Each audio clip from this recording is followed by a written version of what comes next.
यस्य श्रीगिरिजापदाम्बुजयुगं तत्स्यादभीष्टप्रदं भगवत्यै नमः पराम्बिकायै नमः।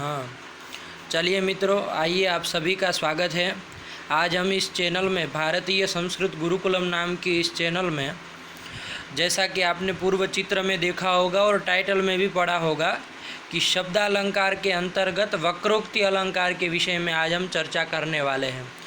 चलिए आइए, आपको स्क्रीन में दिख रहा है। आपको जैसा कि मैंने पूर्व के वीडियो में भी बताया था और आज एक बार संक्षेप में दोहरा देता हूँ कि अलंकार जो है वो आपके 3 प्रकार के अलंकार होते हैं। ठीक है, क्या है वो 3 प्रकार के अलंकार? शब्दालंकार, अर्थालंकार और एक उभयालंकार। ये ऐसा करके 3 प्रकार के अलंकार होते हैं। उसमें से एक बात ध्यान दीजिएगा, आपको परीक्षा में बहुत उपयोगी होगी।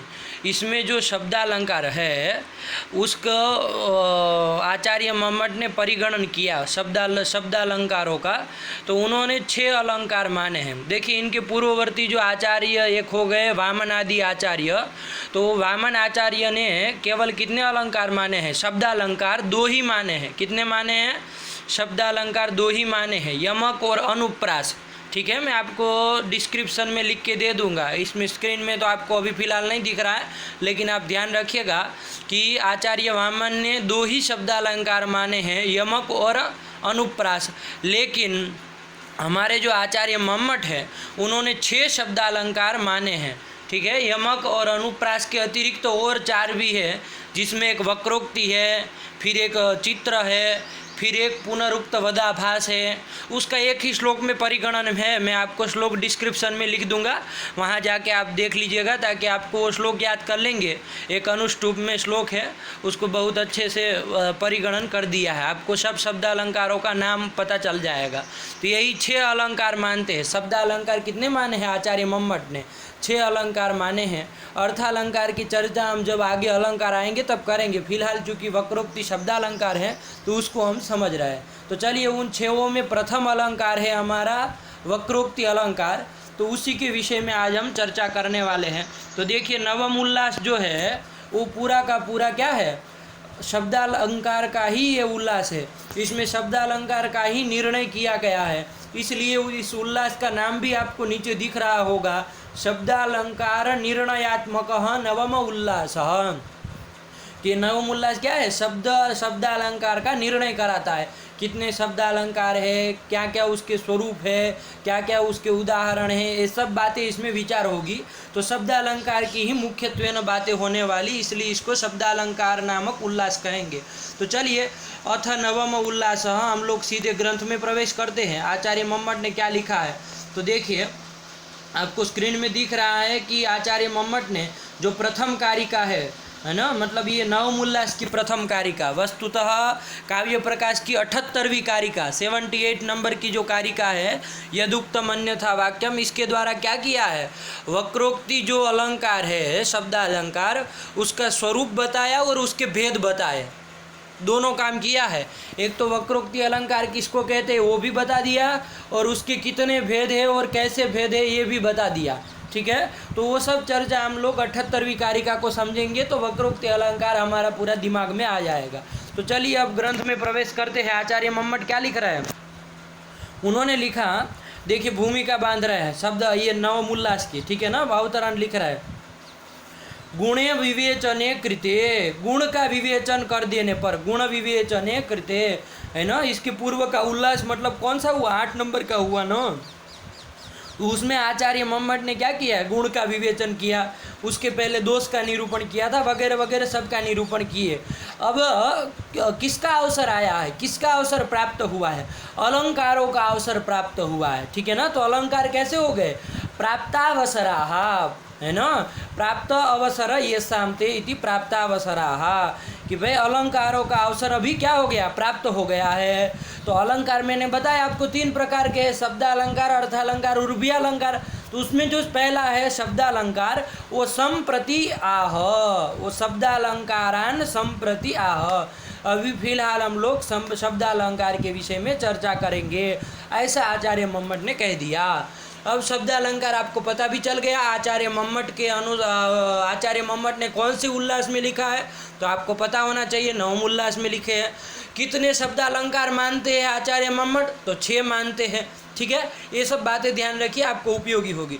चलिए अब शब्द अलंकार जो 6 है उसमें सबसे पहला है वक्रोक्ति।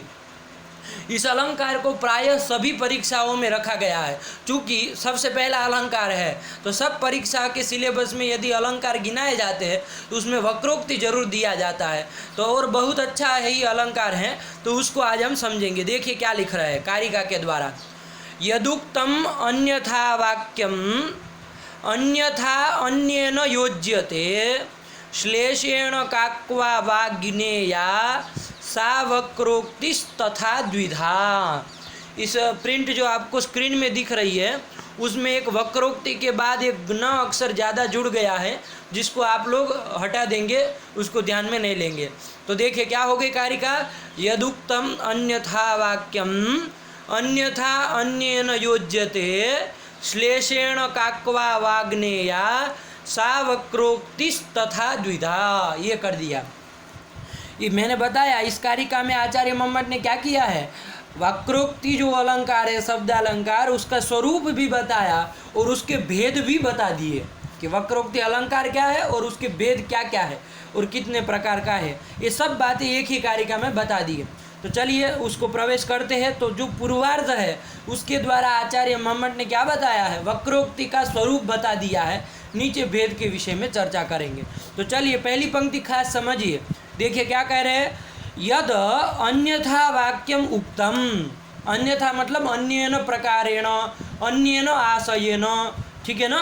तो यद अन्यथा वाक्यम उक्तम मतलब कोई वाक्य था जो अन्य आशय से क्या किया था, कहा गया था, एक आशय को लेकर के कहा गया था, लेकिन अन्यथा अन्येन अन्यथा योज्यते। लेकिन अन्य कोई पुरुष था, सुनने वाला जो पुरुष था, उसने उसको क्या कर दिया, अन्य आशय से योजित कर दिया। अन्यथा योज्यते आया कि नहीं आया, यही हो गया है आपका वक्रोक्ति अलंकार। यदुक्तम अन्यथा वाक्यम, अन्यथा वाक्यम यदुक्तम अन्येन अन्यथा योज्यते सा वक्रोक्ति। जैसे मैं आपको एक लौकिक दृष्टांत से समझाऊँ, ठीक। अभी उसने जो दृष्टांत दी है उसको तो हम समझेंगे ही, फिलहाल हम वक्रोक्ति अलंकार को एक दृष्टांत से समझते हैं। जैसे एक क्या था, मालिक था, ठीक है, एक स्वामी था। उसने क्या किया, कहा अपने नौकर, कोई वहाँ उसके घर पे कोई भीख मांगने आया होगा कोई याचक, तो वो मालिक ने उसके नौकर को कहा कि नवकम्बलम ददातु। क्या कह दिया, नवकम्बलम ददातु।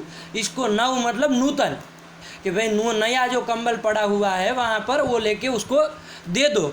लेकिन अब देखिए उसने तो कहा था नव कंबलम ददातुम, नव मतलब नूतन, नूतन के आशय से उसने नव शब्द प्रयोग किया था, ठीक है। तो नया कंबल दे दो, ये उसका तात्पर्य था। अब सुनने वाला जो नौकर है उसने क्या किया, नौ कंबल उठा के नव शब्द को संख्या परक ले लिया। क्या ले लिया, संख्या परक ले लिया कि नव संख्या का कंबल ददातु मतलब नौ कंबल ददातु।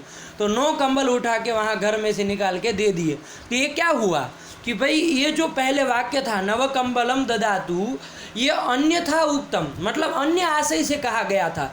नाविन्य नूतन अर्थ को ध्यान में रख करके कहा गया था कि नया कंबल दो, इस आशय से क्या कहा था, वक्ता ने कहा था। लेकिन अन्य जो नौकर है उसने अन्यथा योजितम, उसने नव शब्द को क्या कर लिया, संख्या परक मान लिया और अन्य प्रकार से अन्वय कर दिया। तो क्या हो गया कि 9 कंबल दे दिए। तो ये हुआ क्या, आपका वक्रोक्ति अलंकार है ना। ऐसा जहाँ पर होता हो वही क्या है, वक्रोक्ति अलंकार। मतलब वक्ता जो है वो किसी आशय से वाक्य बोलता है और दूसरा जो श्रोता है वो अन्य आशय उसमें लगा देता है। यही हुआ वक्रोक्ति अलंकार। इसके नाम में भी आपको समझ में आता होगा, वक्र उक्ति है ना, वक्र उक्ति। ऐसी उक्ति जो वक्र हो, है ना, समझ में आ जाता होगा कि भाई बोला कुछ और लगा दिया दूसरी जगह, तो वक्र हो गया ना। तो इस तात्पर्य से ये वक्रोक्ति अलंकार है। तो चलिए इसको समझिए आप लोग। यद अन्यथा वाक्यम उक्तम अन्येन अन्यथा योज्यते सा वक्रोक्ति ही हो गया। अब प्रश्न होगा कि भाई ये वक्रोक्ति होती कैसे है, ऐसा हो कैसे जाता है, किसके द्वारा ऐसा हो जाता है कि भाई कोई कुछ आशय से कह रहा है और समझने वाला कुछ समझ ले रहा है, तो ऐसा किसके द्वारा हो जाता है। तो उसके लिए उन्होंने 2 चीज़ बताई, श्लेषेण काक्वा वा। दोनों तृतीया विभक्ति है, काकू का काकवा बन गया है और श्लेष का श्लेषण तृतीया में बन गया है। तो श्लेष के द्वारा होता है अथवा तो काकू के द्वारा होता है, ऐसा ठीक है ना। किसके द्वारा होता है? श्लेष के द्वारा या तो काकू के द्वारा। अब आप कहेंगे भाई ये श्लेष क्या है, काकू क्या है? तो देखिए समझिए, श्लेष कहते हैं एक ही शब्द है लेकिन क्या है वो द्व्यर्थक है। तो द्व्यर्थक जो शब्द होता है उसको क्या कहा जाए? श्लिष्ट शब्द कहा जाए। क्या कहा जाएगा? श्लिष्ट शब्द है वो, मतलब दो अर्थ वाला है। तो वाक्य में कोई दो अर्थ वाला शब्द यदि आ जाए, है ना, वाक्य में यदि कोई दो अर्थ वाला शब्द आ जाए तो वक्ता ने किसी अन्य अर्थ में कहा था, श्रोता ने किसी दूसरे अर्थ में समझ लिया, तो ये श्लेष के कारण हुआ, है ना। वक्रोक्ति हुई लेकिन श्लेष के कारण, है ना, मतलब द्व्यर्थक शब्द होने के कारण, दो अर्थ वाला शब्द चूंकि था उस वाक्य में, इसलिए ऐसे गड़बड़ हो गए। जैसा यहाँ पर मैंने दृष्टांत बताया, नव कंबलम ददातु, यहाँ नव शब्द था, उसका एक अर्थ तो होता है नूतन और एक नव का अर्थ होता है नव संख्या, संख्या परक भी होता है और नव का अर्थ नूतन भी होता है। तो द्व्यर्थक शब्द था कि नहीं था? इस शब्द ऐसे शब्द जहाँ पर होते हैं वैसे ही इसकी संभावना है श्लेष होने के कारण, मतलब द्व्यर्थक शब्द दो अर्थ वाला शब्द होने के कारण क्या हो जाएगा? ऐसा वक्रोक्ति अलंकार होता है, वहाँ वक्रोक्ति हो जाती है। बात समझ में आई? ये हो गया श्लेष, मतलब द्व्यर्थक दो अर्थ वाला शब्द होने के कारण। फिर दूसरा कहा काकवावा, अथवा तो काकू से भी हो जाता है। आप कहेंगे काकू क्या है? तो देखिए काकू का सीधा अर्थ समझिए टोन, है ना, आपका बोलने का जो टोन होता है उससे भी क्या हो जाता है कि भाई अर्थ, कोई वाक्य कुछ अर्थ बता रहा है लेकिन टोन बदल जाए तो वो कुछ अन्य अर्थ में चला जाता है, ठीक है। देखिए काकू मतलब लहजा, है ना, टोन से भी ना समझ में आया, लहजा, बोलने का एक तरीका, टोन। जैसे आपने किसी को कहा कि वो नहीं आएगा तो इसका मतलब क्या होगा? वो नहीं आएगा, ऐसा आपने सामान्य ऐसी लहजे से कहा, वो नहीं आएगा, मतलब वो नहीं आएगा, आप निश्चित कर रहे हैं साफ साफ। लेकिन आप ऐसा कहे, अरे वो नहीं आएगा, ऐसा कह दिए, देखिए टोन बदल गया कि नहीं बदल गया? लहजा बदल गया। अरे वो नहीं आएगा मतलब क्या? अवश्य आएगा, आना ही पड़ेगा उसको, ये निकल जाता है कि नहीं निकल जाता है? तो इसके कारण भी वक्रोक्ति हो जाती है ना। देखिए श्रोता मतलब दूसरे उसके समझ ले, है ना, दूसरे टोन से बोल ले या दूसरे टोन से समझ ले तो क्या हो जाता है? अन्य आशय से वो हो जाएगा ना अवगमन। तो ये है वक्रोक्ति। तो काकू के लहजे के कारण भी होती है और एक श्लेष के कारण भी होती है, मतलब शब्द दो अर्थ वाला है तब भी हो जाती है, मतलब श्लेष से हो जाती है, और टोन से लहजे से हो जाती है, मतलब काकू से भी वो वक्रोक्ति होती है। तो सा वक्रोक्ति ज्ञेया, ठीक है ना, वो वक्रोक्ति है। क्या? अन्यथा वाक्यम यद अन्यथा वाक्य मुक्तम अन्येन अन्यथा योज्यते, किसके द्वारा? तो श्लेषेण काकवा वा अन्यथा योज्यते सा वक्रोक्ति, उसी को कहते हैं वक्रोक्ति ही, ठीक है ना, वही वक्रोक्ति अलंकार है। और इसी के कारण, चूंकि कभी श्लेष के कारण होता है कभी काकू के कारण होता है, इसी के कारण ये वक्रोक्ति दो तरह की हो जाती है, पता चल ही जाता है। मान लीजिए श्लेष के कारण हुई, मतलब दो अर्थ वाला शब्द चूंकि उस वाक्य में पड़ा था इसलिए वक्रोक्ति हुई, तो उस वक्रोक्ति को क्या कहेंगे? चूंकि श्लेष के कारण हुई है इसलिए उसको श्लेष वक्रोक्ति कहेंगे। और कभी काकू के कारण होती है, मतलब लहजे टोन बदल जाने के कारण वक्रोक्ति होती है, तो उसको काकू वक्रोक्ति कहेंगे। ठीक हुआ? तो इस तरह से आपको पता चल गया वक्रोक्ति ही द्विधा, वो वक्रोक्ति तथा द्विधा, मतलब श्लेष वक्रोक्ति और काकू वक्रोक्ति करके वो वक्रोक्ति दो प्रकार की है। लग गया? तो यही हो गया आपका श्लोक का अर्थ। यद अन्यथा वाक्य मुक्तम, मतलब जो अन्य आशय से वाक्य कहा गया है उसको अन्य न, मतलब अन्य व्यक्ति के द्वारा श्लेषेण काकवा वा, श्लेष के द्वारा अथवा काकू के द्वारा अन्यथा योज्यते, अन्य आशय से योजित कर दिया जाता है, तो सा वक्रोक्ति ही ज्ञेया, उसी को वक्रोक्ति जानना, आचार्य मम्मट कह रहे हैं। ठीक है? और वो उसी के कारण, चूंकि उसके साधन दो हो गए, श्लेष के कारण भी होता और काकू के कारण भी होती, इसलिए वो दो प्रकार की भी हो गई, श्लेष वक्रोक्ति और काकू वक्रोक्ति। तो चलिए वक्रोक्ति आप समझ गए और उसके दो भेद है ये भी आप समझ गए, श्लेष वक्रोक्ति, काकू वक्रोक्ति। अब उसके उदाहरण में हम लोग जाएंगे। ठीक है? क्या है उसके उदाहरण? तो देखिए क्या लिख रहे हैं, तथा इति, है ना, तथा इति वक्रोक्ति ही तथा द्विधा, मतलब तेन प्रकारेण द्विधा, तथा मतलब तेन प्रकारेण, तो मतलब कौन कौन प्रकार से द्विधा दो प्रकार की होगी, तो वो लिख दिया। तथा इति मतलब श्लेष वक्रोक्ति काकु वक्रोक्तिश्च, तो ये दो प्रकार की वक्रोक्ति हो गई। चलिए अब ध्यान दीजिएगा, मैं आपको पहले बता देता हूँ, वक्रोक्ति का लक्षण आपको पता चल गया है ना, और उसके भेद जो है वो दो है, ये भी आपको पता चल गया, श्लेष वक्रोक्ति काकु वक्रोक्ति। अब एक बात मैं और आपको ऊपर से बता रहा हूँ, उसको अभी फिलहाल समझ लीजिए, मैं अभी आगे एक दो श्लोक पढ़ाने के बाद उसको बढ़िया से समझाऊंगा। श्लेष वक्रोक्ति और काकु वक्रोक्ति करके वक्रोक्ति दो प्रकार की हो गई, उसमें जो श्लेष वक्रोक्ति है वो भी दो प्रकार की है।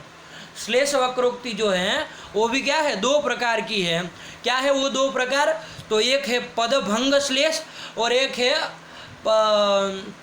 अभंग श्लेष, ठीक है ना, अभी नाम आएंगे तो उसके अनुसार है। अब आप कहेंगे पदभंग श्लेष क्या होता है, अभंग श्लेष क्या होता है, तो बिल्कुल मत घबराइए, अभी दो श्लोक समझाऊंगा, तुरंत आपको पता चल जाएगा कि क्या दो भेद है श्लेष के। ठीक, अभी फिलहाल इतना रखिए कि श्लेष वक्रोक्ति और काकु वक्रोक्ति दो तरह की होती है, और श्लेष वक्रोक्ति फिर दो प्रकार की होती हैं। उसके भेद के क्या नाम है और उसके क्या उदाहरण कैसे होता है सब बता दूंगा। ठीक, तो चलिए फिलहाल श्लेष वक्रोक्ति के दो उदाहरण देंगे, एक पदभंग श्लेष का और एक अभंग श्लेष का, तो उसको हम समझते हैं। अर्थ श्लोक समझ लीजिए, फिर आपको पता चल जाएगा ये भेद हमने कैसे किए। तो चलिए पहला आया क्या, तत्र पदभंग श्लेषेण, मतलब पहला जो श्लेष का भेद है ना, श्लेष वक्रोक्ति का जो पहला भेद है उसका उदाहरण देने जा रहे हैं। बिल्कुल मत घबराइए, पदभंग श्लेष को हम समझाएंगे। ठीक, अभी पहले श्लोक समझ लिया जाए यथा करके। देखिए यथा करके क्या बताया, एक श्लोक बताया है, 4 पंक्ति का है। नारीणाम अनुकूल माचरसि चेत जानासि कश्चेतनो वामानां प्रियमा दधाति हितकृन्नैवा बलानां भवान् युक्तं किं हितकर्तनं ननु बलाभाव प्रसिद्धात्मनः सामर्थ्यं भवतः पुरंदरमतच्छेदं विधातुं कुतः। देखिए इसमें दो लोग बात कर रहे हैं, ठीक है, समझिएगा। श्लेष वक्रोक्ति का ही ये उदाहरण है, पहला उदाहरण। ठीक, इसमें क्या दो लोग बातचीत कर रहे हैं, है ना। तो इसमें मैं जो आपको पहले कहूँ, जहाँ जहाँ अल्प विराम लगाने को वहाँ अल्प विराम लगा लीजिए, ताकि पता चले कि भाई कौन सा वाक्य कौन कितना बोला है, वरना गड़बड़ कर देंगे कि पहला व्यक्ति क्या बोला, दूसरा व्यक्ति क्या बोला, खिचड़ी पका देंगे, है ना। तो ध्यान दीजिए, नारीणाम अनुकूलमाचरसि चेत् जानासि, यहाँ तक पहला व्यक्ति बोल रहा है, तो वहाँ जानासि के बाद अल्प विराम कर दीजिए, आपके पास पुस्तक हो तो, और न हो आपके पास पुस्तक तो 1 मिनट के लिए इस वीडियो को पुश करके आप क्या वो श्लोक को अपनी कापी में लिख लीजिए, और फिर मैं जहाँ जहाँ कह रहा हूँ वहाँ वहाँ अल्प विराम लगाइए, क्योंकि उसके बिना आपको समझ में आना ही नहीं है ये श्लोक, है ना, गड़बड़ कर देंगे। देखिए दो लोग बात कर रहे हैं इसमें जो पहला व्यक्ति है वो तो कुछ श्रृंगार परक बात करने जा रहा है, स्त्रियों के विषय में कुछ बात कर रहा है, लेकिन दूसरा व्यक्ति जो है वो वीर रस परक ले जा रहा है ना, वो शत्रु और क्या क्या बातें करने लगा है। तो ऐसा यहाँ वक्रोक्ति हो गई। कैसे, बहुत बढ़िया श्लोक है, इसको समझेंगे तो आनंद आएगा, और समझने के साथ साथ ही याद भी हो जाएगा, ध्यान से समझिएगा। तो चलिए, नारीणाम अनुकूल माचरसि चेत् जानासि, यहाँ तक पहला व्यक्ति बोला। अब कश्चेतनो से द्वितीय व्यक्ति बोल रहा है, तो देखिए कहाँ तक जा रहा है, कश्चेतनो वामानां प्रियमादधाति, यहाँ तक आदधाति, यहाँ अल्प विराम कर दीजिए। यहाँ तक दूसरा व्यक्ति बोल रहा है। आप चाहे तो एक संख्या दो संख्या भी लिख सकते हैं कि नारी नाम से लेकर नारी नाम के पहले एक संख्या लिख दीजिए और कष्ट चेतनों के पहले 2 लिख दीजिए, तो पता चले कि दूसरा व्यक्ति बोला। ऐसे भी करते सकते हैं। फिलहाल हम लोग अल्प विराम लगा रहे हैं जैसे आपको समझ में आए। तो चलिए 2 अल्प विराम लगा लिए, एक जानासी के बाद और एक लगा दिए प्रियमादधाति, कष्ट चेतनो वामानाम प्रियमादधाति के बाद वहाँ लगा दिए। फिर हितकृन नैवा बलानाम भवान, यहाँ एक लगा दीजिए। वस्तुतः वहाँ अर्धपूर्ण विराम है ही, तो है तो कोई करने की ज़रूरत नहीं है, और नहीं है तो भी कर दीजिए। आपको ध्यान में आए कि यहाँ एक वाक्य यहाँ पे, तो ये हो गया तीसरा, है ना, मतलब पहला व्यक्ति फिर से बोल गया। अब फिर बोल रहा है दूसरा व्यक्ति फिर से, क्या, युक्तम किम हितकर्तनम ननु बला भाव प्रसिद्धात्मनः, पूरी पंक्ति है ना। तो पूरी पंक्ति खत्म जहाँ हो रही वहाँ पर क्या कर दीजिए, अल्प विराम कर दीजिए, आत्मनः पर्यंत अल्प विराम कर दीजिए, ये बोला। और अंतिम पंक्ति फिर पूरी आई गई, वो खत्म हो जाता है। सामर्थ्यम भवतः पुरंदरम अतच्छेदम विधातुम पुनः। तो देखिए पहले जानासी पर्यंत पहला व्यक्ति बोला, फिर आदधाति पर्यंत दूसरा व्यक्ति बोला, फिर भवान पर्यंत फिर पहला व्यक्ति बोला, फिर तीसरी जो पंक्ति पूरी की पूरी वो क्या बोला, दूसरा व्यक्ति बोला, और फिर अंतिम पंक्ति पहला व्यक्ति बोला। बस 5 बार संवाद हो रहा है। ठीक, पहला व्यक्ति बोल रहा है, दूसरा व्यक्ति बोल रहा है, पहला दूसरा फिर पहला फिर खत्म। बस 5 ही बार बोला जाएगा और कुछ नहीं होगा। तो देखिए क्या है, यहाँ पर श्लेष वक्रोक्ति है, क्योंकि इसमें जो शब्द आ रहे हैं उसमें पहला व्यक्ति जो है वो तो श्रृंगार परक जा रहा है, स्त्रियों के विषय में कुछ बात करना चाह रहा है, और दूसरा व्यक्ति वीर रस प्रधान होने के कारण वीर रस की ओर चला जा रहा है। कहाँ का कहाँ अर्थ लगा रहा, तो कैसे हो रहा है, यहाँ श्लेष होने के कारण द्व्यर्थक शब्द है, चूंकि 2 अर्थ वाले शब्द है इसमें, इसलिए ऐसा भ्रम हो जा रहा है। और अन्य आशय से कह रहा है, दूसरा वाला अन्य आशय से योजित कर दे रहा है, ये हो रहा है। तो देखा जाए क्या कह रहे हैं। तो पहला व्यक्ति आया, किसी पहला व्यक्ति आप रख लीजिए। ठीक, नंबर 1 का व्यक्ति क्या कह रहा है, नारीणाम अनुकूलम आचरसी चेत जानासी, है ना, मतलब तुम नारीणाम अनुकूलम आचरसी, तुम यदि क्या करते हो, नारी के अनुकूल आचरण करते हो, नारी को जो अभिष्ट है वैसा आचरण यदि तुम करते हो, तो चेत तो जानासी, मतलब तब तुम जानकार हो, मतलब तब तुम विद्वान हो, तुम मतलब समझ गए कैसे रहना चाहिए। ठीक, ऐसा पहला व्यक्ति स्त्रियों के विषय में बात कर रहा है, मैंने बताया था श्रृंगार की रस की ओर जा रहा है, और दूसरा वाला वीर रस की ओर बढ़ रहा है। ठीक, तो समझिए पहला व्यक्ति क्या बोला, नारीणाम अनुकूलम त्वम आचरसि चेत जानासी, कि नारी के अनुकूल यदि तुम आचरण करते हो, चेत मतलब यदि तुम नारी के अनुकूल आचरण करते हो तो क्या हो, तुम जानासी, मतलब तब तुम जानकार आदमी हो, मतलब तब तुम विद्वान आदमी हो, कैसे रहना चाहिए वो तुमको पता है ना, क्योंकि नारी के अनुकूल आचरण नहीं करेगा तो पता ही है क्या क्या होने वाला है, तो कुछ बताने की जरूरत नहीं है। तो ना यही पहला व्यक्ति कह रहा है कि नारी नाम अनुकूलम आचरसि चेत, यदि तुम नारी के अनुकूल आचरण करते हो तो त्वम जानासी, तब तुम जानकार आदमी हो, विद्वान हो, ये कह रहा है। अब दूसरा व्यक्ति देखिए क्या लिख रहा है, ये तो उसका तात्पर्य, नारी से क्या तात्पर्य, स्त्री का तात्पर्य था ना। अब दूसरा व्यक्ति देखिए क्या लगा रहा है, वो पहले क्या बोल रहा है उसको मत समझिए, पहले वो समझा क्या है पहली व्यक्ति को वो समझिए। पहली व्यक्ति ने जो वाक्य कहा उसको वो समझा क्या है, ठीक है ना, उसका उत्तर तो बाद में होगा, पहले वो समझा क्या उसको समझ लीजिए। देखिए वो क्या समझा है, वो नारी नाम में नारी नाम एक अखंड पद नहीं लिया, वो क्या किया, न अरिणाम अलग कर दिया। देखिए न हो और आगे अरिणाम हो तो क्या, वो अक सवर्ण दीर्घ संधि, वो सवर्ण दीर्घ हो जाएगा तो नारी नाम ही बनना है।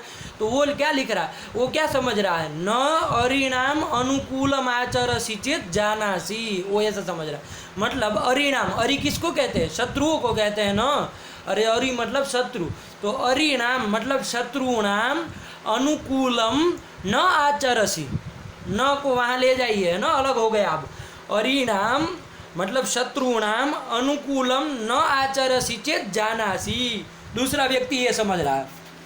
क्या समझ रहा है, वो समझ रहा है कि ये पहला व्यक्ति ऐसा कह रहा है कि अरि शत्रुओं के अनुकूल यदि तुम आचरण नहीं करते हो, अरिणाम अनुकूलम न आचरसि, मतलब अरियों के शत्रुओं के अनुकूल यदि तुम आचरण नहीं करते हो तो चेत जानासी, तब तुम विद्वान हो, वो ऐसा समझ लिया। ठीक है ना, कि भाई शत्रुओं के, जो कि शत्रुओं के अनुकूल आचरण करेगा तो कौन बुद्धिमान होगा, है ना। तो मतलब पूर्व वक्ता ऐसा कह रहा है, वैसा वो समझ रहा है। दूसरा वाला क्या समझ रहा है कि अरिणाम अनुकूलम न आचरसि चेत, मतलब शत्रुओं के अनुकूल आचरण यदि तुम नहीं करते हो चेत तो जानासी, तब तुम क्या हो, जानकार आदमी हो, विद्वान आदमी हो, ऐसा वो समझ लिया। अब देखिए वो शत्रुओं के विषय में समझ रहा है, वो कह रहा है कि नारी स्त्रियों के अनुकूल आचरण कर रहे हो तो अब तुम विद्वान हो, वो समझ रहा है कि यदि शत्रुओं के अनुकूल आचरण नहीं करते हो तब विद्वान हो, ऐसा वो समझ लिया। समझ में आया, तो यही क्या हो गया, नारी नाम पद में गड़बड़ कर दिया। चलिए अब वो उत्तर ऐसा समझ करके वो उत्तर दे रहा है, क्या उत्तर दे रहा है, कश्चेतनो वामानां प्रियमादधाति, कह चेतन, कौन ऐसा चेतन मतलब बुद्धिमान व्यक्ति होगा जो वामानां प्रियमादधाति, वाम कहते हैं शत्रुओं को, वाम कहते हैं शत्रुओं को, ठीक है ना, वाम मतलब शत्रु हो, वामपंथी कहते हैं ना, एक और हम लोग शब्द प्रयोग करते हैं, तो वाम कहते हैं शत्रुओं को, है ना। तो कह चेतन, कौन चेतन व्यक्ति है, कह चेतन, समझिए, उसको लिखने की कोई ज़रूरत नहीं है, समझने की बात है, उसको लिखना में बाद में लिखिएगा।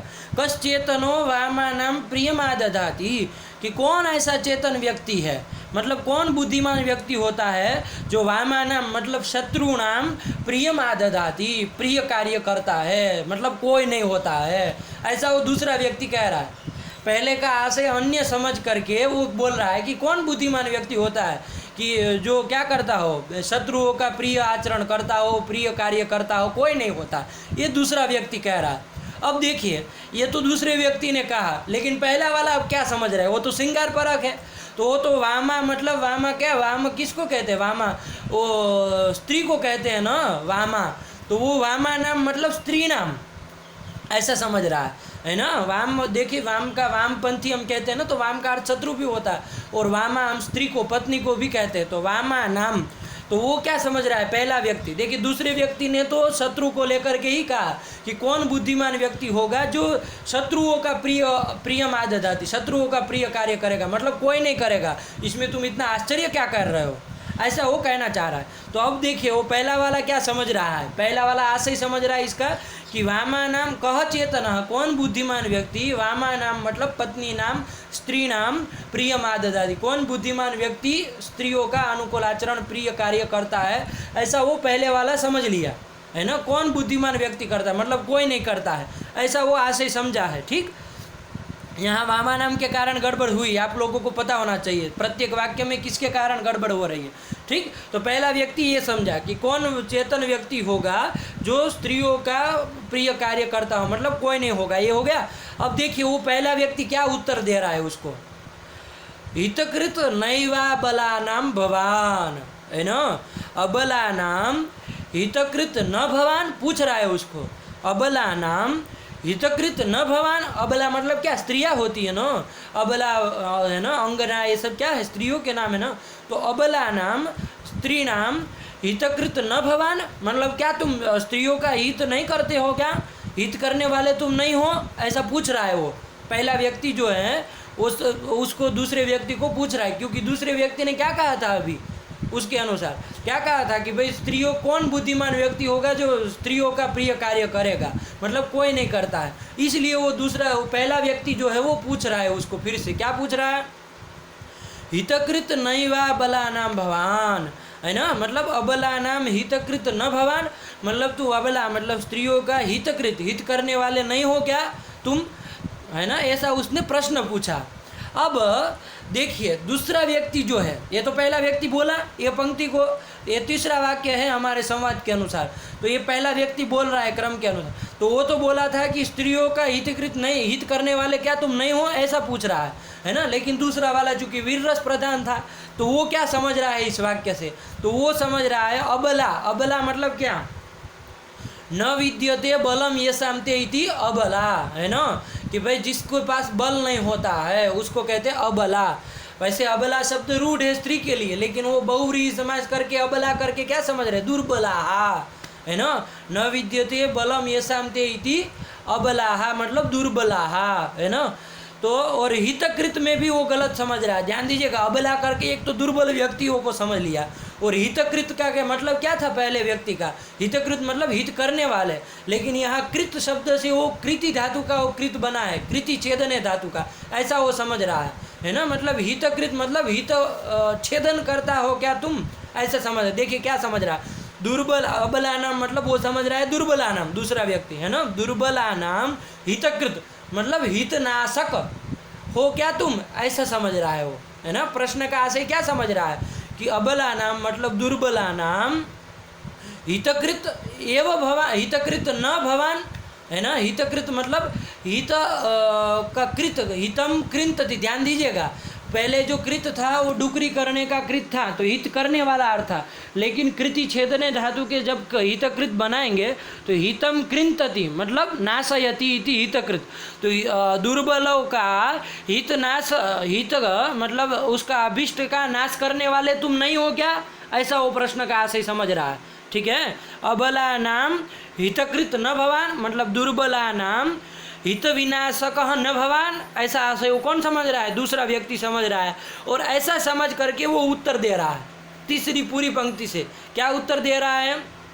तो उत्तर दे रहा है युक्तम किम हितकर्तनम ननु बला भाव प्रसिद्धात्मनः। वो सामने प्रश्न कर रहा है क्या दूसरा व्यक्ति कि भाई बला भाव प्रसिद्धात्मनः, बल के अभाव के कारण प्रसिद्ध है आत्मा, मतलब स्वरूप जिसका। ऐसे कौन होते हैं? बल के अभाव के कारण प्रसिद्ध है स्वरूप, आत्मा मतलब स्वरूप जिसका। ऐसे कौन होते हैं? दुर्बल व्यक्ति होते हैं ना। अरे दुर्बल व्यक्ति को लोग सब चिढ़ाते हैं कि अरे कैसा है, मकोड़ी है, क्या क्या है, सब कह देते हैं। तो चलिए, तो वही बला भाव प्रसिद्धात्मनः, मतलब बल के अभाव के कारण प्रसिद्ध जो पुरुष है, आत्मा मतलब पुरुष जो है, उसका हितकर्तन मतलब हित छेदन, हेतु विनाश करना युक्तम किम, युक्त है क्या? उसको उसका दुर्बल व्यक्ति हो, बला भाव प्रसिद्ध जो पुरुष मतलब दुर्बल जो व्यक्ति है, उसका हित कर्तन करना युक्त है क्या?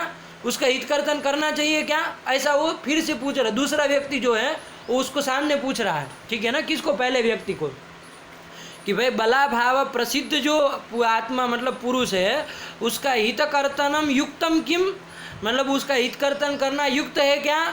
ऐसा पूछ रहा है। मतलब बिल नहीं है, उसका आशय यही था, ठीक है ना, कि युक्तम किम। अब देखिए, अब आया पहले व्यक्ति का अंतिम संवाद है ये, इसके साथ कारिका समझ में आ जाएगी, ठीक है।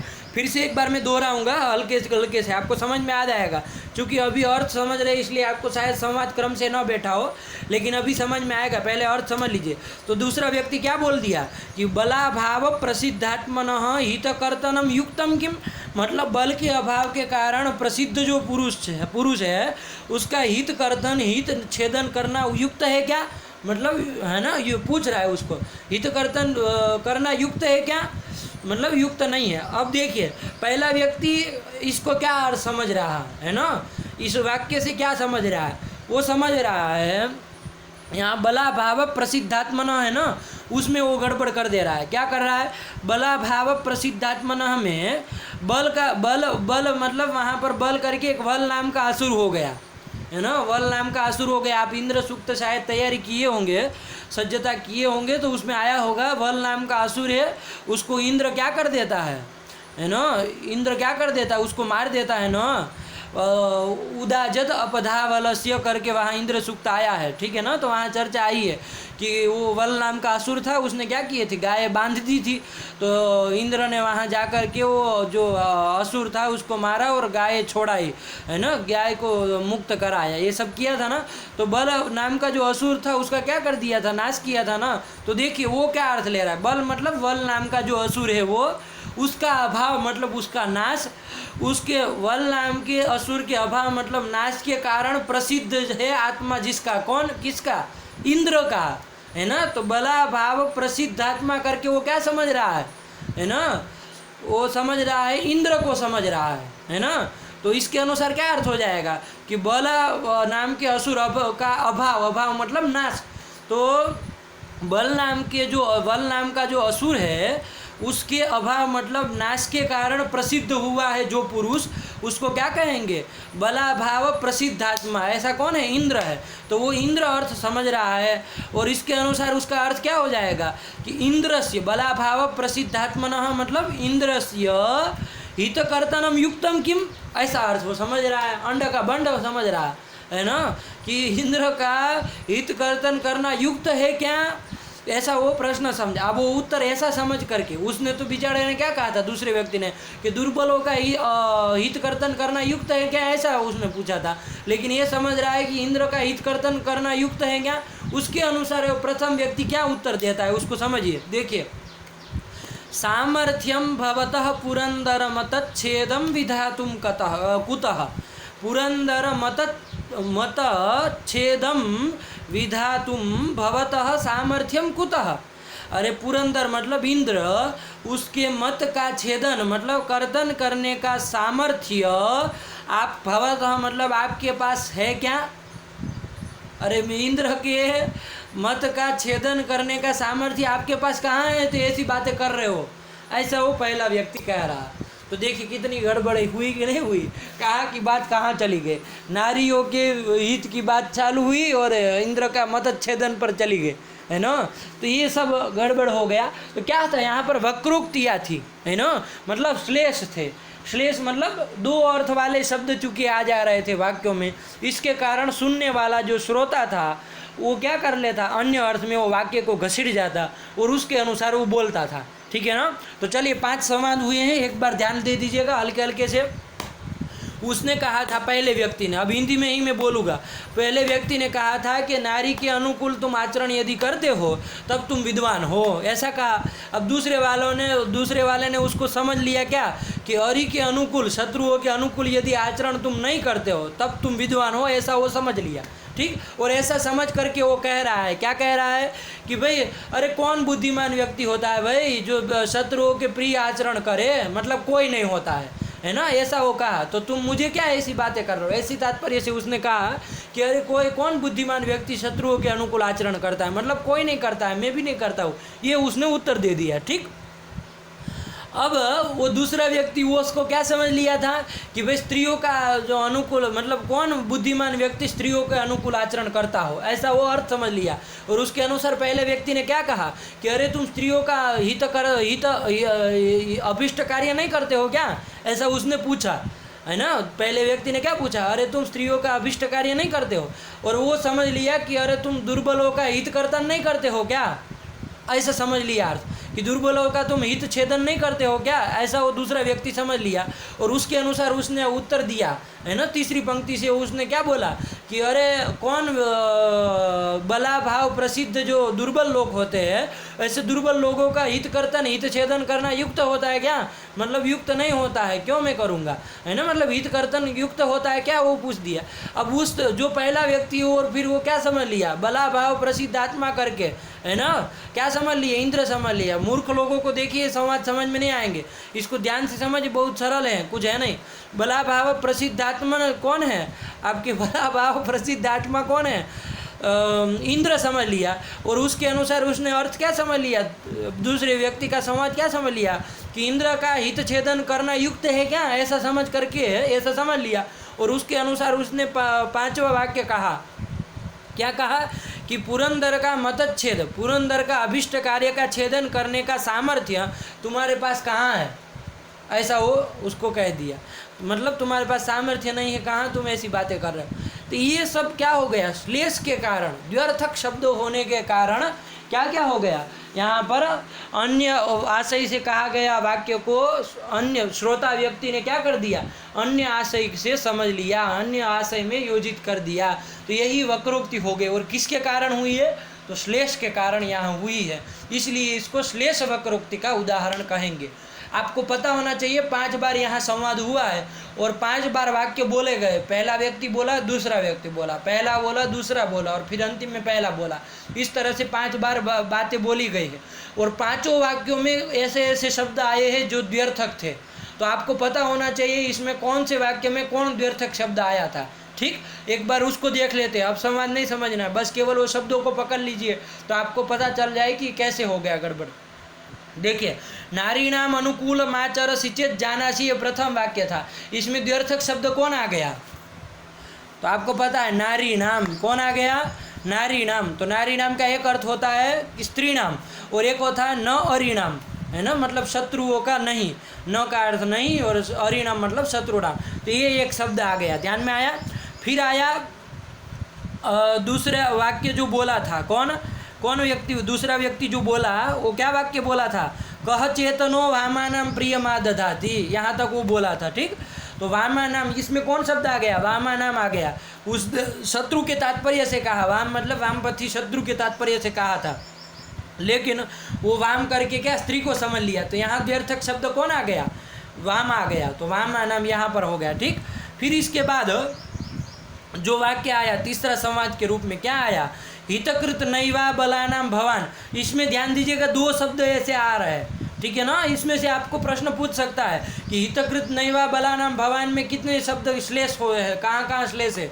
कौन कौन द्व्यर्थक शब्द है, तो ध्यान दीजिएगा, ये पता होना चाहिए। हितकृत एवा बलानाम भवान, उसमें कौन कौन था, एक अबला नाम, अबला मतलब स्त्री भी होता है, अबला शब्द स्त्री में रूढ़ है, ठीक है ना, अबला से स्त्री ही समझी जाती है, स्त्री में रूढ़ है, लेकिन वो अबला करके और न विद्यते बलम ऐसा इति अबला करेंगे तो दुर्बल व्यक्ति परक हो जाएगा, ठीक। तो ये एक हुआ। और हितकृत में भी हुआ था, हितकृत में हित करने वाला, और कृति छेदने का हितकृत बनाएंगे तो कृत हित का नाश करने वाला, तो ये दो शब्द ये तीसरे समाज में आ गए थे। चौथा जो समाज था, युक्तम ही हितकर्तनम ननु बला भाव प्रसिद्धात्मनः, इस पंक्ति में कौन शब्द था जो द्व्यर्थक था, जिसके कारण वक्रोक्ति हुई, तो कौन शब्द था, बला भाव प्रसिद्धात्मनः, है ना। ये क्या अर्थ था, बल के कारण, बल के अभाव के कारण प्रसिद्ध आत्मा मतलब जो पुरुष है वैसा कौन हो गया, आपका दुर्बल व्यक्ति हो गए, और एक बल नाम का राक्षस ले लिया, और उसके अभाव मतलब नाश के कारण प्रसिद्ध आत्मा मतलब कौन, इंद्र ले लिया।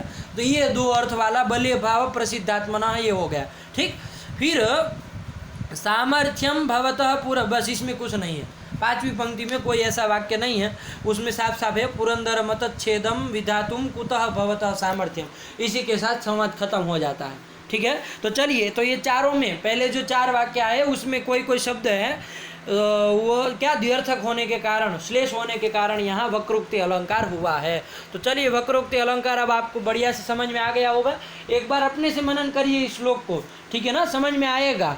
अभी चूँकि आप अर्थ ही समझे हैं, शायद किसी को न भी आया हो, है ना, मैं तो समझ रहा हूँ कि प्राय सबको आ ही जाना चाहिए, लेकिन एक बार मनन करेंगे एक एक पंक्ति को तो आपको बैठ जाएगा। चलिए, तो ये कर दिया आपका वक्रोक्ति अलंकार का प्रथम उदाहरण, ठीक, श्लेष वक्रोक्ति का। यहाँ देखिए, इसके बाद एक दूसरा भी उदाहरण देख लेते हैं, फिर आते हैं यहाँ, है ना, मैं बता रहा हूँ क्योंकि हमको श्लेष वक्रोक्ति के दो भेद को भी समझना है। अभी पहले श्लेष वक्रोक्ति का ये उदाहरण हुआ, ये तो समझ में आ गया कि दो अर्थ, श्लेष मतलब क्या, दो अर्थ वाला शब्द होने के कारण जो वक्रोक्ति होती है उसको श्लेष वक्रोक्ति, तो यही हुआ यहाँ पर, दो अर्थ वाले बहुत शब्द आ गए जिसके कारण क्या हो गया, और कहीं का कहीं खींच के चले गए, स्त्री से चालू हुआ और इंद्र में खत्म हुआ, बड़ा अनर्थ कर दिए। तो चलिए, यही श्लेष वक्र। अब एक श्लेष वक्रोक्ति का दूसरा उदाहरण है ना, एक जो देखिए आपको स्क्रीन में दिख रहा है अनुष्टुप श्लोक में अभी फिलहाल, उसको देखिए, अहो के न ईदृशी, ये भी श्लेष वक्रोक्ति का ही उदाहरण। इसका अर्थ समझेंगे तो आपको समझ में आ जाएगा। फिर मैं भेद बताता हूँ दोनों उदाहरणों में क्या अंतर है, ठीक है, पहले समझ लीजिए क्या है इसका मतलब। देखिए, अहो, यहाँ पर भी दो व्यक्तियों का संवाद है, उसमें पहला व्यक्ति पहली पंक्ति बोलता है और दूसरा व्यक्ति दूसरी पंक्ति बोलता है, सरल है, ठीक है ना, उसकी तरह वो जमेला नहीं है इसमें, दो ही व्यक्ति बोलते हैं, एक एक पंक्ति बोल के संवाद खत्म। लेकिन श्लेष वक्रोक्ति हुई, देखिए कैसे हुई तो समझिए।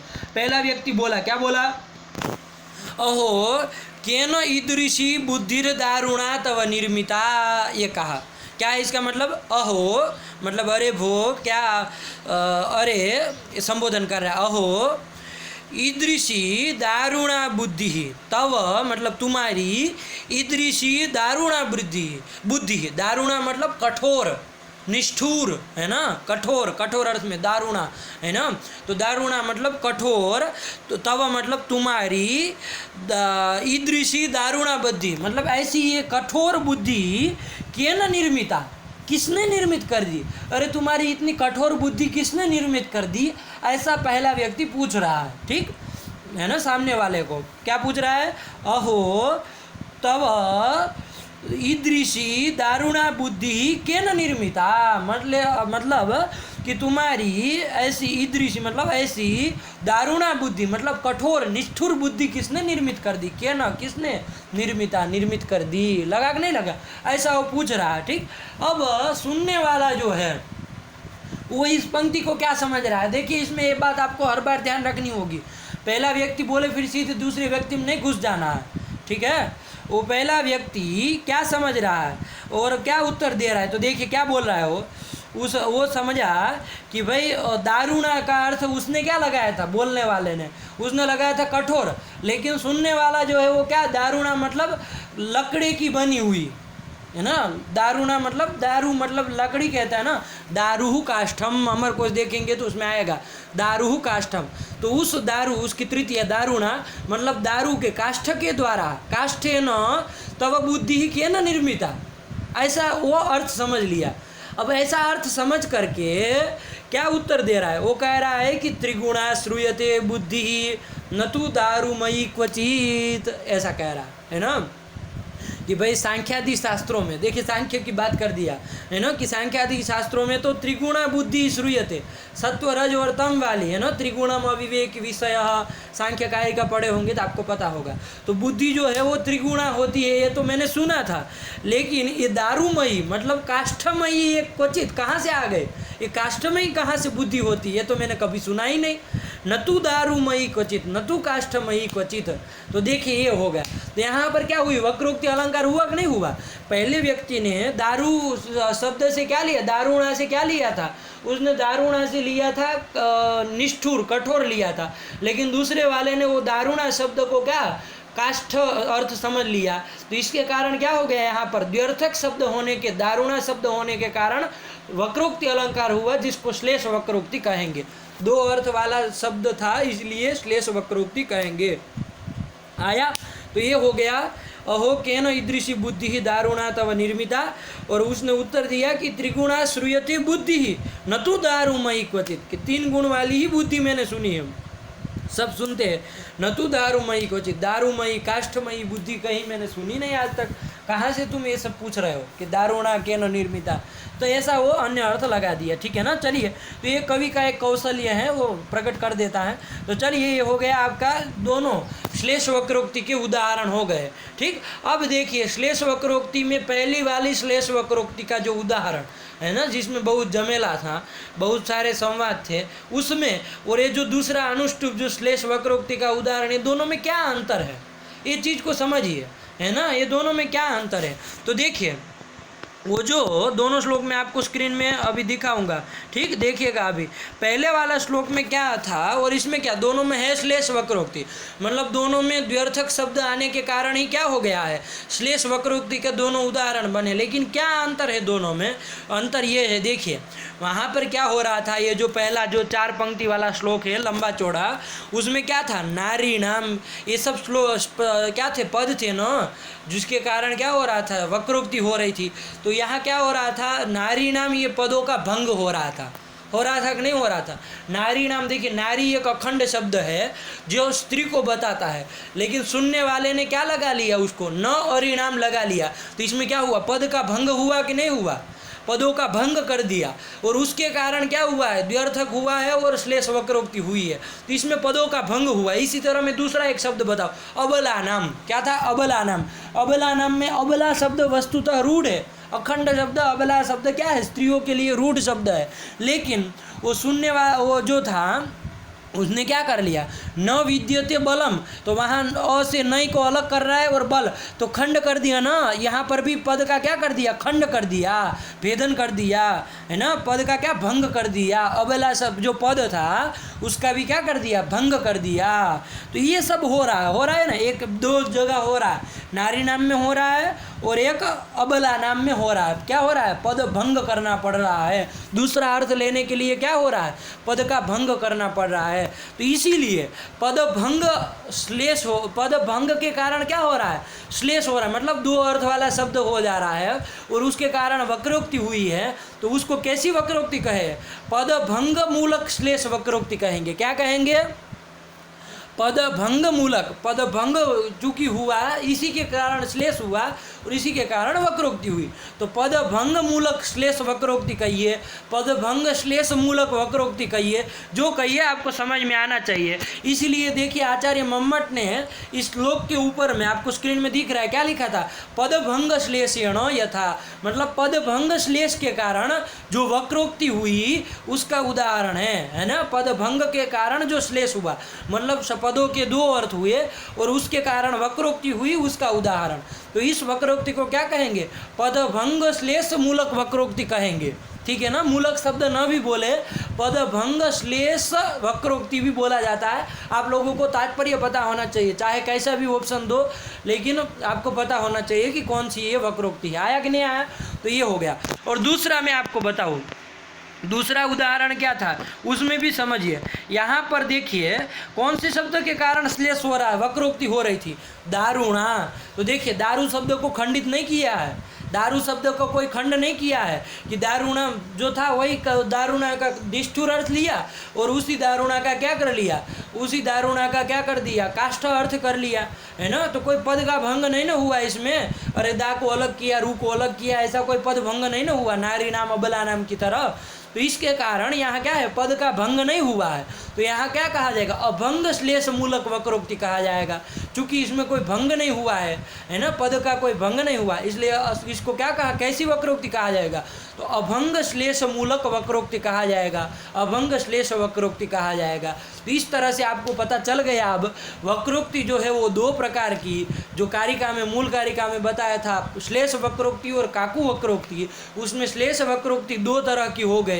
मैं एक बार नाम बोल रहा हूँ, आप लोगों को पता होना चाहिए क्या दो है श्लेष वक्रोक्ति के दो भेद।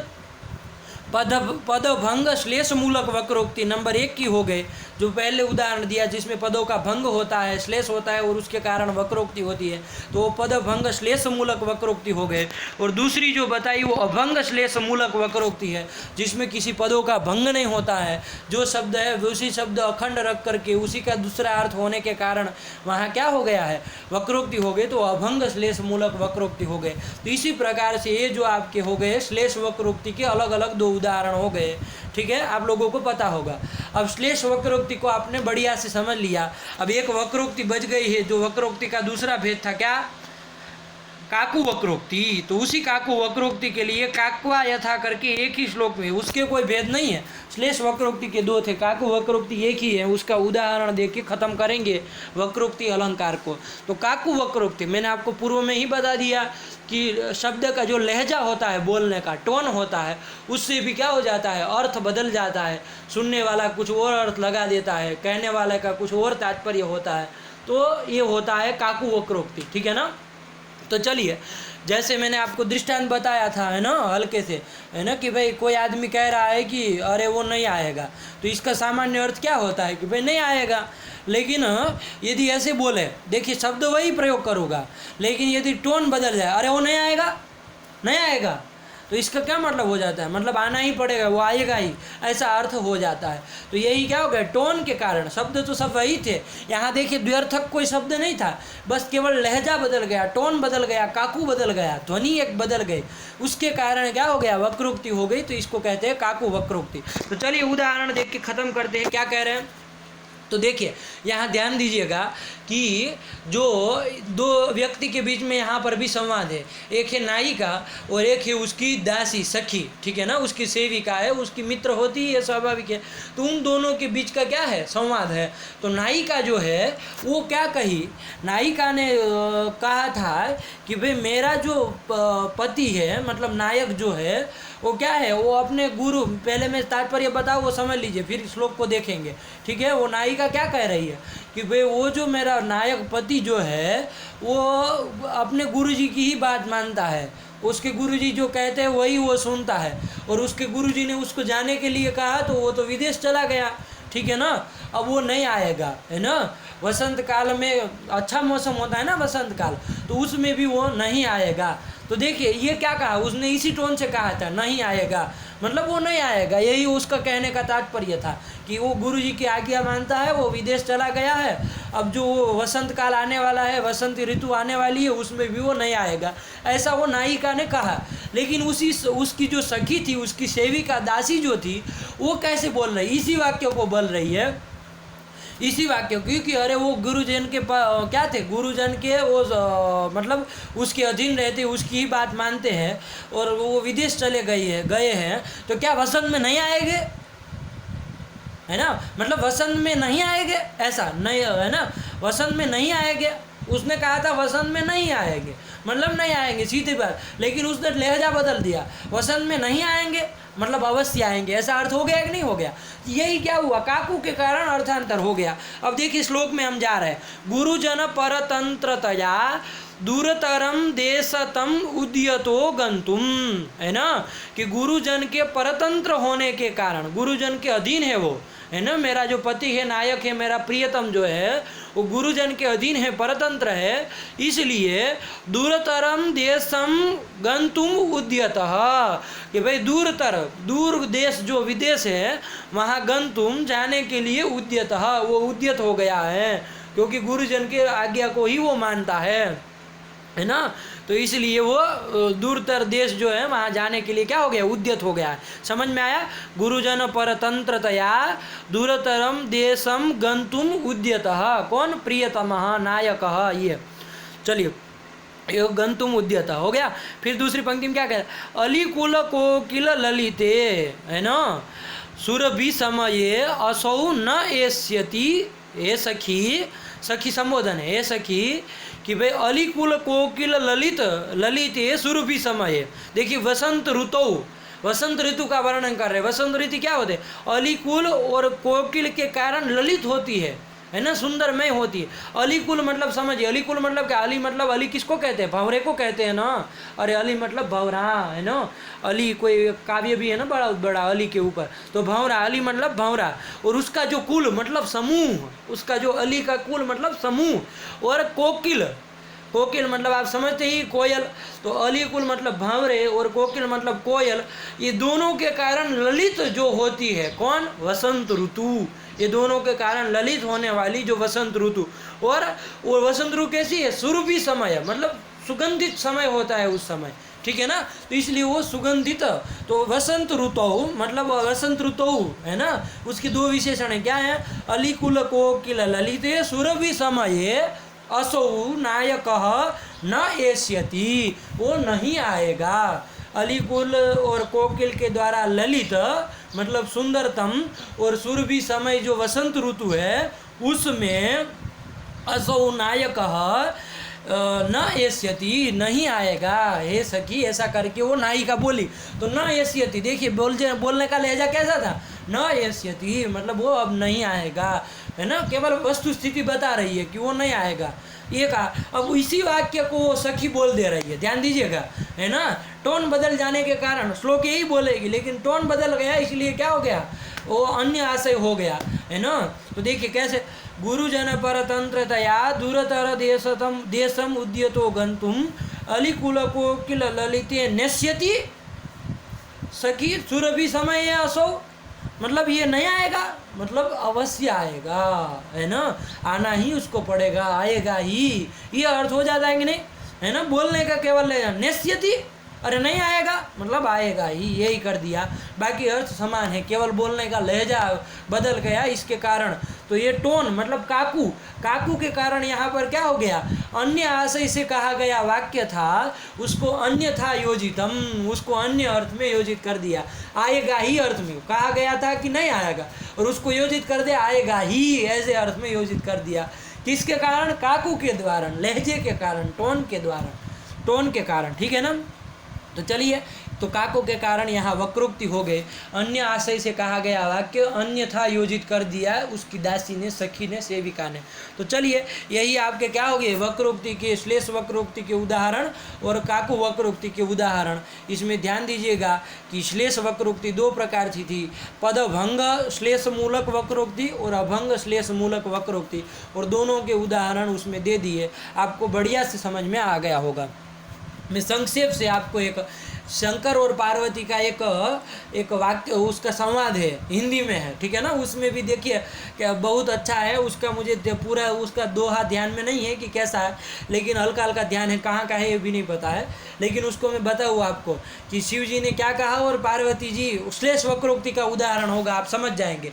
देखिए किसका होगा आप ही बता देंगे, और कौन सी वक्रोक्ति है ये भी बता देंगे। देखिए क्या कहा था शिव जी से, पहले बोल रहे हैं, हे गौरवशालिनी प्रिय, है ना, कि हे गौरवशालिनी प्रिय, गौरव वाली तुम प्रिय, तुम्हारा इष्ट हो, मतलब तुम्हारा इष्ट हो, ऐसा एक दोहा था कि तुम्हारा इष्ट हो जाए, है ना। अब देखिए ये तो भगवान शिव ने, भगवान शंकर ने कहा। अब देखिए भगवती पार्वती जो है वो क्या लगा रही है, गौरवशालिनी कहा ना, तो गौरवशालिनी में देखिए भगवती पार्वती कह रही है मैं गौ भी नहीं हूँ, मैं अवसा भी नहीं हूँ, और मैं अलिनी भी नहीं हूँ। देखिए एक बार गौरवशालिनी अपनी कॉपी में लिख लीजिए, गौरवशालिनी शब्द लिखिए, आपको पता चलेगा कि कैसे वो पार्वती समझ रही। गौरवशालिनी, है ना। नहीं लिखेंगे तो ऐसे ध्यान में नहीं आएगा। देखिए पहले गौरवशालिनी है ना, तो गौहू समझ लिया कि ये गौहू। तो उसने कहा, मैं पार्वती कह रही कि मैं तो भगवती पार्वती कह रही है कि मैं गौ नहीं, मैं गाय थोड़ी ना हूँ। फिर अवसा है ना, गौहू के बाद अवसा, मतलब मैं अवसा भी नहीं हूँ, मतलब वश में न आने वाली, ऐसी मैं अवसा भी नहीं हूँ, है ना। मतलब मैं आप कहते वैसे तो मैं करती हूँ, वश में तो आ ही जाती हूँ, वसा हूँ मैं अवसा भी नहीं हूँ। फिर क्या बच गया, अलिनी बच गया। अलिनी कहते हैं भंवरी को, अली मतलब भंवर और अलिनी मतलब भंवरी। वो कहे मैं भंवरी भी नहीं हूँ, आप मुझे ऐसा गौरवशालिनी क्यों कह रहे हैं। मैं ना तो गौ हूँ, मैं ना तो अवसा हूँ, ना तो अलिनी हूँ, तो फिर मुझे आप ऐसा क्यों कह रहे हैं, गो अवसा अलिनी ऐसा क्यों कह रहे हैं। ऐसा भगवती पार्वती उससे कह रही है, रूठ रही है उससे, भगवान शिव से। तो देखिए यहाँ क्या हुई, वक्रोक्ति हुई कि नहीं हुई। भगवान शिव ने अन्य तात्पर्य से कहा था, भगवती कुछ अन्य तात्पर्य से ले रही है, तो ये क्या हुई, कौन वक्रोक्ति हुई। वक्रोक्ति तो हो गए, लेकिन कौन सी वक्रोक्ति है, आपको समझ में आ जाएगा कि यहाँ पर कोई को बोलने का लहजे से कोई मतलब नहीं है काकू वक्रोक्ति से। इसमें गौरवशालिनी शब्द को दो अर्थ वाला था। गौरवशालिनी मतलब गौरव वाली, और एक था गौ अवसा और अलिनी, ये भी अर्थ था गौरवशालिनी का, है कि नहीं है। तो द्व्यर्थक शब्द होने के कारण, श्लेष होने के कारण यहाँ वक्रोक्ति हुई। अब आप बता दिए तो आप सही में समझ गए ये कौन श्लेष वक्रोक्ति है, ये तो समझ गए। लेकिन श्लेष वक्रोक्ति में कौन सी है, पदभंग श्लेष मूलक वक्रोक्ति है कि अभंग श्लेष मूलक वक्रोक्ति है, कौन सी वक्रोक्ति है। तो आपको समझ में आ गया होगा कि भाई ये आपका उत्तर यदि होगा पदभंग श्लेष मूलक वक्रोक्ति तो सही है, क्योंकि इसमें गौरवशालिनी जो पद है उसका भंग हुआ, गौहू अवसा अलिनी है ना, जो अखंड एक शब्द था उसका भंग कर दिया, और उसके कारण श्लेष और वक्रोक्ति हुई, है ना, व्यर्थक वो शब्द हो गया और वक्रोक्ति हुई। तो ये पदभंग मूलक श्लेष वक्रोक्ति का उदाहरण हो गया। तो ऐसा नहीं कि केवल संस्कृत में ही वक्रोक्ति अलंकार होता है, हिंदी में भी होता है, अवधी भाषा में भी होता है, अन्यत्र भी होता है। तो चलिए आप लोग समझ गए होंगे, आज के पाठ को यहीं पर रखते हैं। यही अन्य वक्रोक्ति हो गई कि अन्यथा वाक्य मुक्तम और अन्यथा योजितम, यही वक्रोक्ति है। वो दो प्रकार की, श्लेष वक्रोक्ति काकु वक्रोक्ति, और श्लेष वक्रोक्ति दो प्रकार की, पदभंग श्लेष मूलक वक्रोक्ति और अभंग श्लेष मूलक वक्रोक्ति। आज का पाठ यहीं पर विराम देते हैं। यदि कोई चीज़ समझ में नहीं आई है तो आप कमेंट बॉक्स में कमेंट करके ज़रूर पूछ सकते हैं। पाठ यही रखते हैं। अस्तु।